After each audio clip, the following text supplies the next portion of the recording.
Closing in on Japanese-held positions on New Guinea, second largest island in the world, Australian jungle fighters struggle through some of the world's worst combat terrain. Fording streams and climbing trails up the sheer sides of mountain ridges, they haul every ounce of their supplies by manpower alone.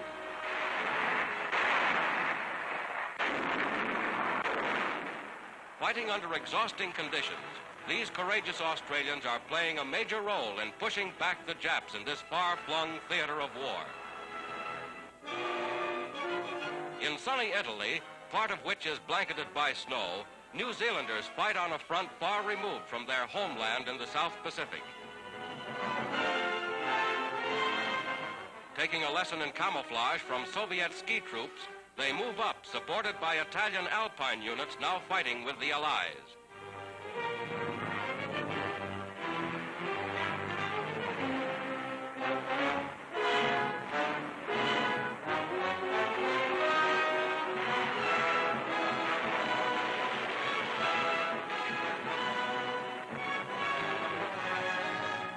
South of Rome, the beach at Anzio looks peaceful enough here, but actually this is the scene of some of the bitterest fighting of the war.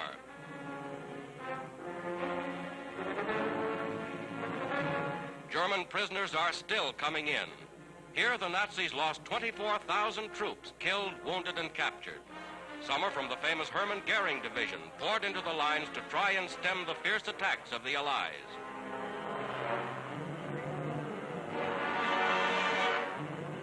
Prisoners receive the same expert medical care that is given every Allied soldier. From minor wounds to major operations calling for blood plasma, friend and foe are treated alike.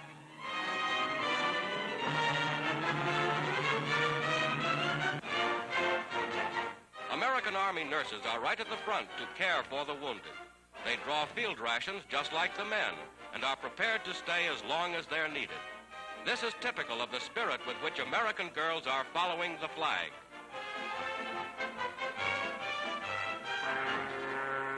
Constantly under fire, the Beachhead is attacked by a lone Nazi plane, and the pilot is shot down in flames.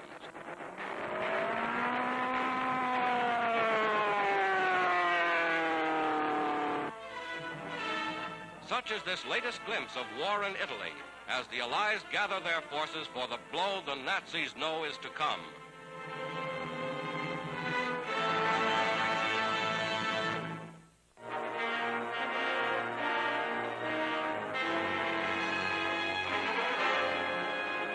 Flying over snow-covered mountains on America's east coast, planes simulate the search for a lost pilot. By radio, contact is made with the rescue party on the ground. From the air, a doctor parachutes to Earth with emergency medicines and supplies.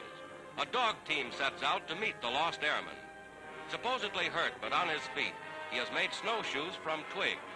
Now they've found him, and life-giving blood plasma is administered.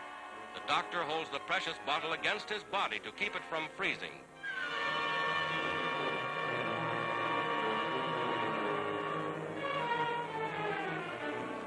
Dogs trained for rescue work in Arctic climes haul the sled over the trail. They encounter many hazards, but dogs and men are accustomed to such obstacles. And here's how they cross a perilous ravine.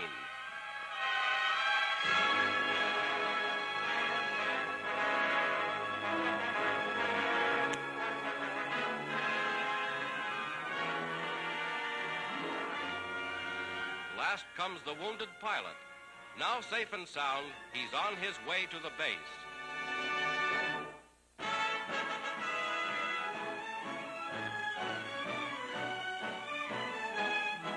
A naval academy located in southern Italy is again training large classes of cadets to become officers in the Italian merchant marine.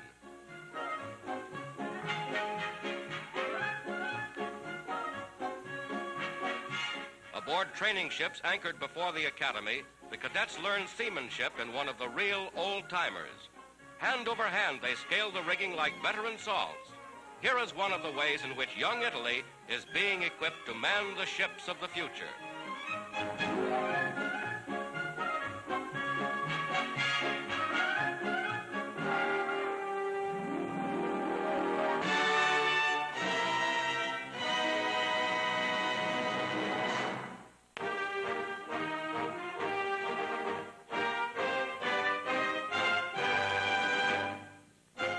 rocket guns at an American Army base serve a new purpose.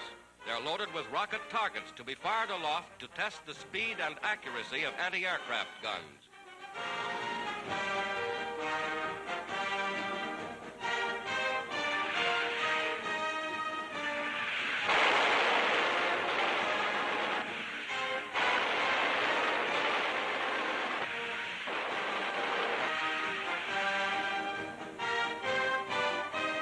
To hurtle through space at more than 450 miles an hour, the rocket targets travel at speeds greater than the fastest aircraft.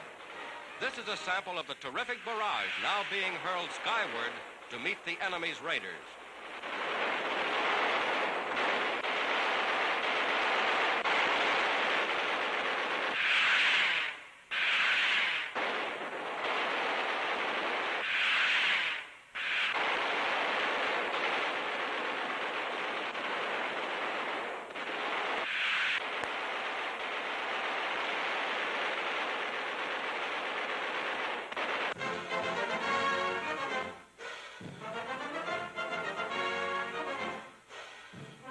British and American sailors on leave at a North Atlantic base enjoy winter sports with a tug of war.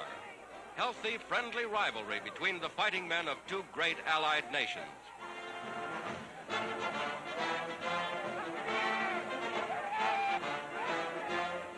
Some of the British boys try to emulate Scandinavian ski stars.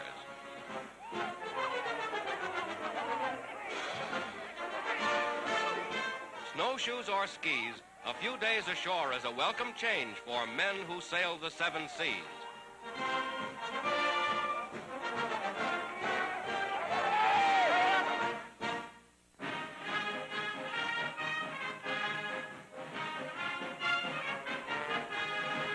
The new United States aircraft carrier Shangri, named for the mythical base from which American flyers bombed Tokyo, is sponsored by Mrs. Doolittle, wife of the man who led the raid. 2 years ago, President Roosevelt decorated Major Doolittle, now a Major General, for his daring feat. It was from the carrier Hornet that Doolittle and his 79 valiant flyers prepared for their surprise attack. President Roosevelt called the Hornet Shangri-La when asked to reveal the base from which the huge B-25 bombers took off.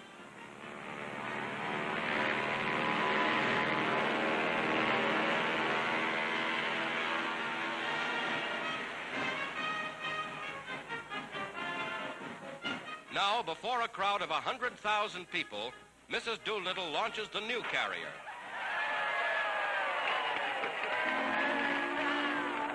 And a real 27,000-ton Shangri-La goes to join the great fleets of United Nations warships.